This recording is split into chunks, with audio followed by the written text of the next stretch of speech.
नमस्कार। आज मेरा आप सबसे एक बहुत ही कॉमन सा सवाल है कि आप लोग रामायण कौन-सी पढ़ते हैं? और मुझे उम्मीद है कि आप में से मैक्सिमम लोग यही कहेंगे कि हम तुलसी दास जी कृत रामायण पढ़ते हैं। और अगर मैं पूछूँ कि कहाँ से मुद्रित, यानी कि कहाँ से प्रिंटेड, कौन से पब्लिकेशन हाउस की, तो आम तौर पर 80% का मुझे लगता है कि यही आंसर होगा कि हम गीता प्रेस गोरखपुर की रामायण पढ़ते हैं, जो वहाँ से पब्लिश होती है। और हो भी क्यों ना, देखिए हमारे जितने भी भारतीय ग्रंथ हैं गीता प्रेस गोरखपुर से ही प्रकाशित होते हैं और उन्हीं की मान्यता भी ज़्यादा होती है। ऐसा समझा जाता है कि गीता प्रेस गोरखपुर से जितने भी ग्रंथ निकलते हैं वे सभी 100% कसौटी पर खरे और जानकारी सही प्रदान करने वाले ग्रंथ होते हैं। और बहुधा संत समाज में भी इसको पढ़ा जाता है, भक्तों की समाज में भी गीता प्रेस गोरखपुर की पुस्तकें पढ़ी जाती हैं। तो बहुत अच्छा अनुभव है साधकों का गीता प्रेस गोरखपुर की पुस्तकों को लेकर। तो उसी में आज मैं एक पुस्तक आपसे डिस्कस करने वाली हूँ। पुस्तक नहीं, सॉरी, आई एम सॉरी, कि वो ग्रंथ है और वो है श्री रामचरितमानस। तो मानस मैंने पढ़ा और बहुत पढ़ा, लेकिन आप लोगों को एक बात बताऊं कि मैंने घर घर में जो देखा है आमतौर पर गीता प्रेस गोरखपुर का ही देखा है और बहुत अच्छा है, इसमें कोई शक नहीं है। लेकिन एक होता है ना कि किसी भी ग्रंथ के ऊपर टीका टीका या भाष्य जिसको बोलते हैं, उसका अर्थ क्या होता है? टीका का मतलब है कि किसी चीज़ को विस्तार से समझाना या समझना या उसके बारे में लिखना या उस पर चर्चा करना। तो वो जो टीका है वो एक बड़ी रेयर चीज़ होती है। अगर आपको पढ़ने का मौका मिले तो ज़रूर पढ़िएगा। और मेरी जो मनपसंद टीका है वो है पंडित ज्वाला प्रसाद जी मिश्र द्वारा रचित टीका, जो रामचरितमानस, तुलसीदास जी द्वारा रचित जो रामचरितमानस है, उस पर उन्होंने वो टीका लिखी है। और ये बॉम्बे पब्लिकेशन हाउस से पब्लिश हुई है। और ये मेरे पास कैसे आई? ये मेरी मदर इन लॉ को उनके दहेज में मिली थी, शादी के समय में मिली थी, गिफ्ट के रूप में मिली थी। और शायद मुझे नहीं मालूम कि ये नानी जी ने उनको दी थी या उनकी गुरु माँ ने उनको दी थी, लेकिन बहुत ही उत्तम टीका है, ये पढ़ने योग्य है। अगर आपने रामायण पर वो टीका नहीं पढ़ी ना, पंडित ज्वाला प्रसाद जी मिश्र वाली, तो फिर समझिए कि आपने कुछ नहीं पढ़ा। बहुत ही भारी ग्रंथ है। जो हम आम तौर पर रामायण पढ़ते हैं उसमें केवल और केवल अर्थ लिखे होते हैं दोहों के, उसके अलावा कोई अतिरिक्त एक्सप्लेनेशंस नहीं होती हैं। लेकिन जो ज्वाला प्रसाद मिश्र जी ने लिखा है, पता लगता है कि किसी रसिक भक्त ने लिखा है, बहुत ही ओतप्रोत होकर लिखा है, बहुत ही डूब कर लिखा है। तो उनकी जो टीका है बेमिसाल है।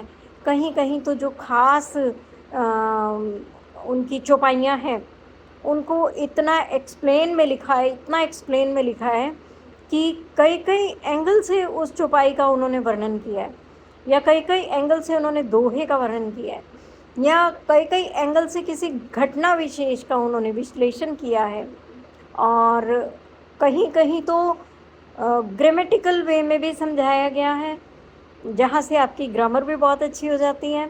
और कहीं कहीं उन्होंने एक भक्तों के पॉइंट ऑफ व्यू से, संतों के पॉइंट ऑफ व्यू से और अनेक अनेक मत देकर कि उनके मत के अनुसार इस विषय में ये बोला है, उनके मत के अनुसार इस विषय में ये बोला है, उनके मत के अनुसार इस विषय में ये बोला है।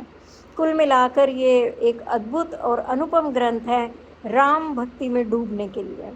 और मैंने इसको इतना पढ़ा, इतना पढ़ा। अभी आप लोग उत्सुक हो रहे होंगे कि मैम अगर आप इतनी तारीफ़ कर रहे हैं तो आपको वो ग्रंथ कहाँ है? जब मैंने न्यू होम में शिफ्ट किया, मेरे पास क्योंकि बुक्स का बहुत बड़ा कलेक्शन है, शायद ही गीता प्रेस गोरखपुर की कोई ऐसी बुक होगी जो मेरे पास नहीं होगी, जो मैंने अपने जीवन काल में नहीं पढ़ी। तो मेरे पास बुक्स का बहुत बड़ा कलेक्शन है। जब मैंने न्यू होम में अपने शिफ्ट किया तो वो बहुत बड़े बड़े बॉक्सेस में मेरी पुस्तकों को रैप करके और यहाँ पर लाया गया था। तो एक बॉक्स है जो अभी तक मैंने अनपैक नहीं किया है, उसमें वो रामायण जी हैं। पिछले कुछ दिन पहले मैंने उनको खोल कर देखा था तो वो वहाँ मुझे दिख गई थी। अभी मुझे वो उनको निकालना है क्योंकि वो बहुत पुरानी हैं, शायद 50 वर्ष से अधिक की हैं। उनको एक बार मैंने दोबारा से बाइंड भी करवाया था और हालत तो कुछ पुरानी तो हो ही गई है, बल्कि मैंने बहुत सँभाल के भी रखा था, लेकिन आयु तो हो गई है, तो मैं बहुत सँभाल कर रखती हूँ। किसी दिन आपको मैं उसके दर्शन कराऊँगी, जिस दिन मैं निकालूँगी, धूप लगाऊँगी, उसके बाद मैं आपको दर्शन कराऊँगी। इन बिटवीन मैं क्या करती हूँ, मेरे पास छोटी रामायण पड़ी है जिसमें अर्थ नहीं है, तो मुझे कहीं जाना होता है या मेरा कोई रामायण का 9 महीने का 9 दिन का या मास पारायण विधि से अनुष्ठान चल रहा होता है। कभी-कभी मैं ऐसा भी करती हूँ कि 11 दोहे प्रतिदिन के नियम के हिसाब से भी रामायण का पाठ करती हूँ। तो फिर ऐसे में मैं वो छोटी पुस्तक साथ लेकर जाती हूँ, बड़ी पुस्तक हर जगह तो संभव नहीं है। तो आपने अगर वो ज्वाला प्रसाद जी मिश्र द्वारा कृत रामायण नहीं पढ़ी तो समझिए आपने अपने जीवन में एक बहुत ही उत्तम चीज़ खो दी है, एक बहुत ही उत्तम चीज़ से आप वंचित रह गए हैं। तो जितने भी राम भक्त हैं या जो रामायण का अनुष्ठान करते रहते हैं, मेरा उनसे निवेदन है कि एक बार आप अवश्य इस दिशा में ट्राई कीजिए। मुझे इस बारे में कुछ अंदाज़ा नहीं है कि अमेज़न पे अवेलेबल है या नहीं, मैंने सर्च नहीं किया है। लेकिन कभी-कभी मैं सोचती हूँ कि मेरे पास एक से एक अच्छी पुस्तकें हैं जो मैंने पढ़ी हैं और उसकी जानकारी मैं आप लोगों को शेयर करूँ।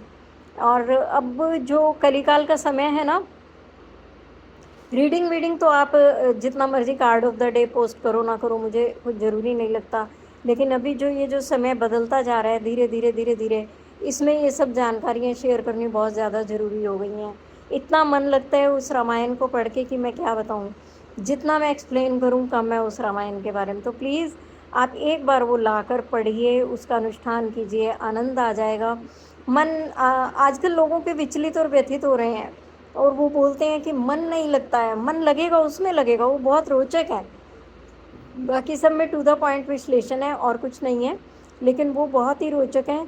जिस तरीके से बाकी अपने-अपने भाव और श्रद्धा की बात है। और एक मैं बात और बोलूँगी कि अगर मन नहीं लगता तो भी उसको ज़बरदस्ती लगाइए, क्योंकि ये जो मन है, संत जन ऐसा बोलते हैं कि ये जो मन है, ये बहुत ही कामचोर है। ये ईश्वर के कार्य में लगना ही नहीं चाहता।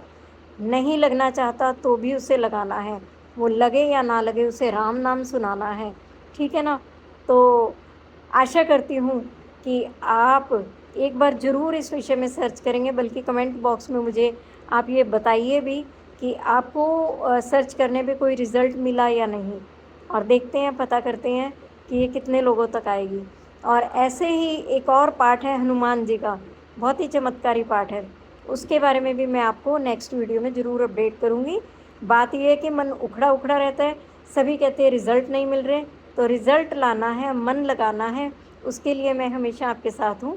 आप कभी भी मुझे कॉल कर सकते हैं, मैसेज कर सकते हैं, व्हाट्सएप नंबर आपको मेरे डिस्क्रिप्शन में मिल जाएगा, मेरे चैनल के डिस्क्रिप्शन में मिल जाएगा। अगर भक्ति में आगे बढ़ना है तो आप मुझे कभी भी कॉन्टैक्ट कर सकते हैं, मैं आपकी सेवा के लिए हमेशा तैयार हूँ। तो प्लीज़ मिलते हैं अगली वीडियो में, और मुझे कमेंट ज़रूर करिएगा, और देखते हैं कि किस किस को इसके बारे में जानकारी मिलती है। धन्यवाद।